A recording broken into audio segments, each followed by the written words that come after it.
From advertising to software as a service to data.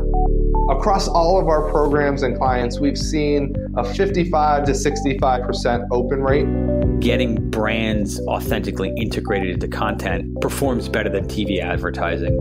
Typical lifespan of an article is about 24 to 36 hours. If we're reaching out to the right person with the right message and a clear call to action, then it's just a matter of timing. Welcome to the MarTech Podcast, a Ben J. Schaap LLC production. In this podcast, you'll hear the stories of world-class marketers that use technology to drive business results and achieve career success. We'll unearth the real-world experiences of some of the brightest minds in the marketing and technology space so you can learn the tools, tips, and tricks they've learned along the way. Now here's the host of the MarTech Podcast, Benjamin Shapiro. Welcome back to the MarTech Podcast. Today we're going to hear the second part of our interview with Kate Talbot, who is an expert in marketing to millennials. Kate is an entrepreneur, a marketing consultant, and the author of Oh Snap! You Can Use Snapchat for Business, which is a best-selling book on Amazon. Her work has been featured on CNBC, TechCrunch, and Huffington Post, and she's worked with big brands like Virgin America and Apple, and also consults for smaller startups. In this episode, Kate is going to talk specifically about Snapchat and the contents of her book. So if you're interested in learning how to reach millennials, or you're interested in using Snapchat as a marketing tool, I think you'll really enjoy this conversation. Here is the second part of our interview with Kate Talbot. All right, Kate, welcome back to the MarTech Podcast. In our last conversation, we talked a little bit about some of the channels of marketing for millennials. We covered kind of YouTube and Instagram. And I want to focus the rest of our conversation specifically about Snapchat, which is the topic of your book. So give me an overview of the theme of your book and tell us a little bit about marketing on Snapchat. So I wrote this book in 2016 when Snapchat was the prime storytelling platform. And I've always loved Snapchat because they were able to create a really authentic platform comparative to other social media channels. I started writing about Snapchat in 2016 for Social Media Examiner, and I saw the amount of intrigue that people had, that they didn't understand the platform, that they really want to know about it, and they were having a tough time with the user interface. So what I did is that I wrote about Snapchat. I took my articles I read for Social Media Examiner, added to them, and then luckily I have a lot of relationships with brands and media. So great case studies are in the book from NPR, Virgin America, Airbnb, Vox Media, and Sundance, and the list goes on. So it's really a mixture of case studies that can help anybody out, as well as just really a tutorial 101 about how to use Snapchat itself. So give me the overview of some of the best practices for people using Snapchat. And I'll preface this with, I'm just on the outside of being a millennial. I'm 37 years old and have a Snapchat account. And I've found the user experience to be relatively confusing. And I know that they changed it recently.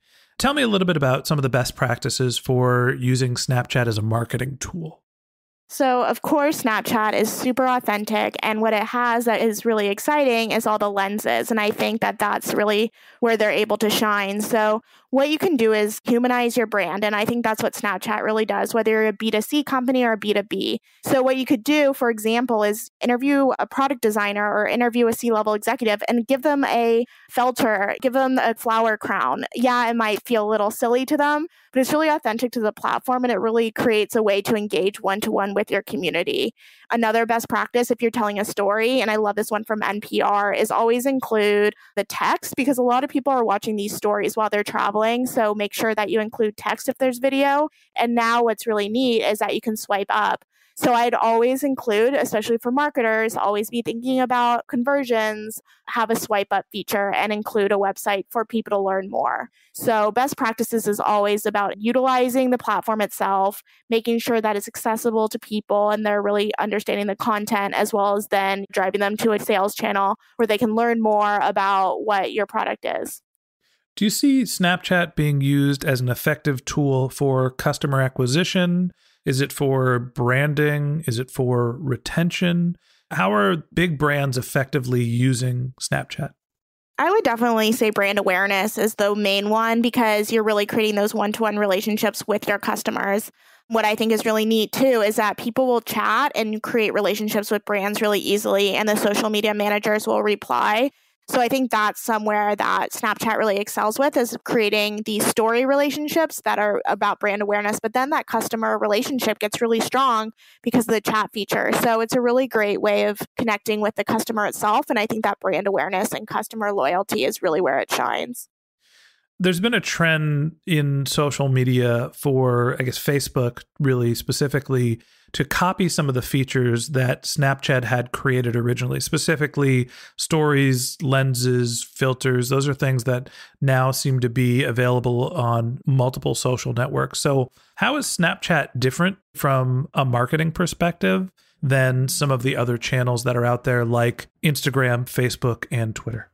So, as you said, everybody's copied everybody. And it was a real blow when I was writing my book, when Instagram stories came out, because it was a moment of, oh, crap. Now I have to think about what this means for Snapchat. And of course, you have to always be forward thinking. And if you look at the data, Instagram stories has done extraordinarily well. And Snapchat, especially with their redesign, is not in a great place.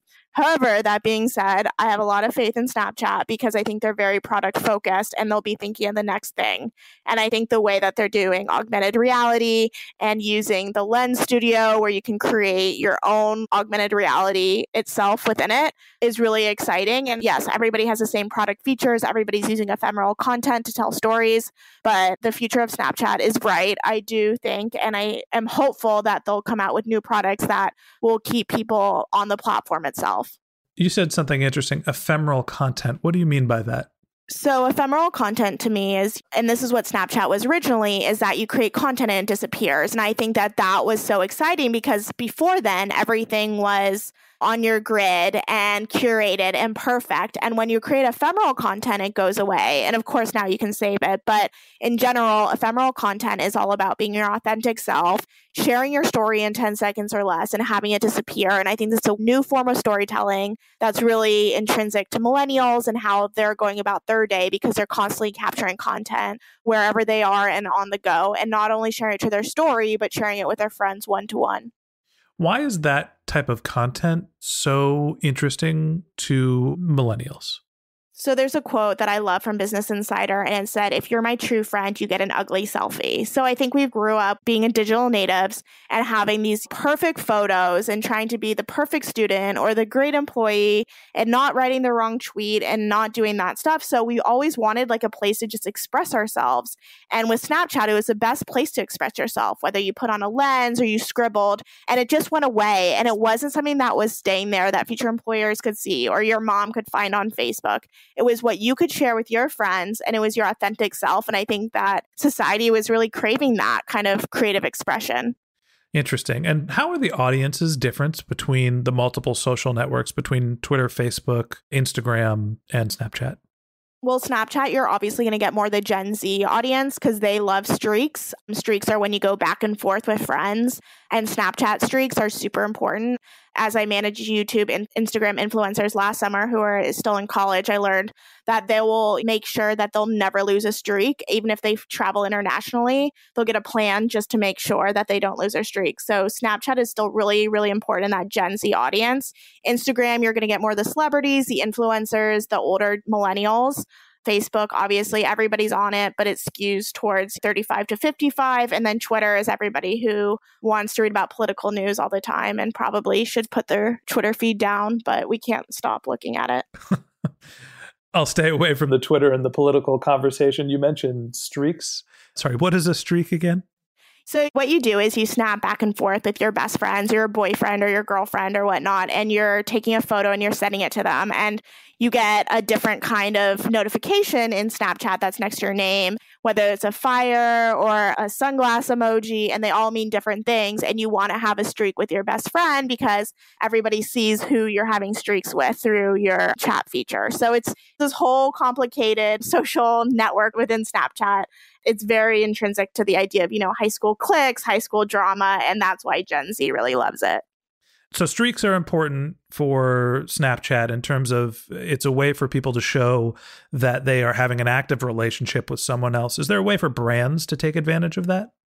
I wouldn't advise brands to think about streaks because I'm not sure how many people would want to continue having a streak with a brand over and over again. But what I do think that Snapchat could do well, and it does do well, is within the chat feature. And that chat feature can help out within crisis or getting feedback on a product.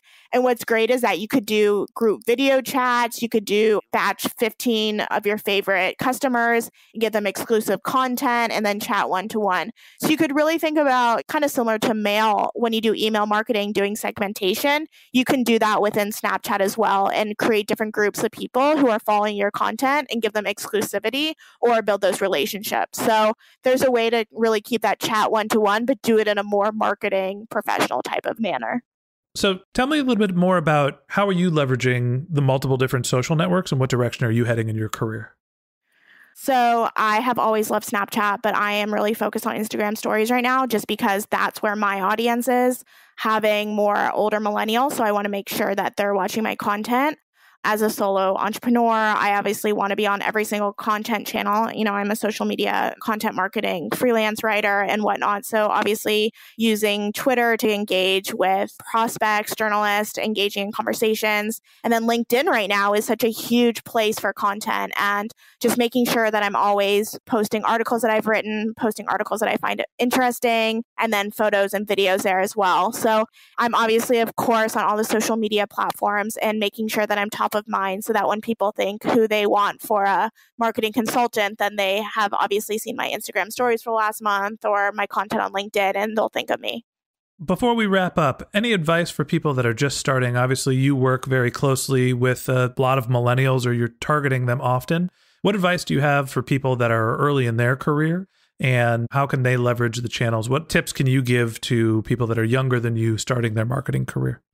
So what I would do is making sure that you're obviously capturing content and you're being excited about the industry itself, but make sure that you have your own website and make sure that you're showing that you can create videos. So maybe make a YouTube channel and have a topic that you really enjoy and just create those every single day or every week or whatever you want to do to show companies that you can optimize and you understand how to utilize these different channels and do it in a way that's intelligent and smart.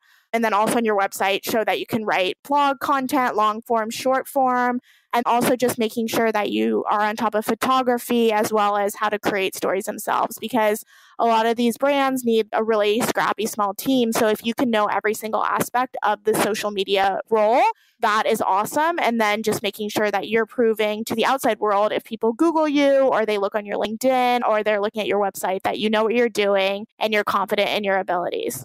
Okay, great. Well, that wraps up this episode of the MarTech podcast. Thanks again to Kate Talbot for joining us to talk about how to reach millennials and social networking. If you can't wait until our next episode and you'd like to learn more about Kate Talbot, go to katetalbotmarketing.com.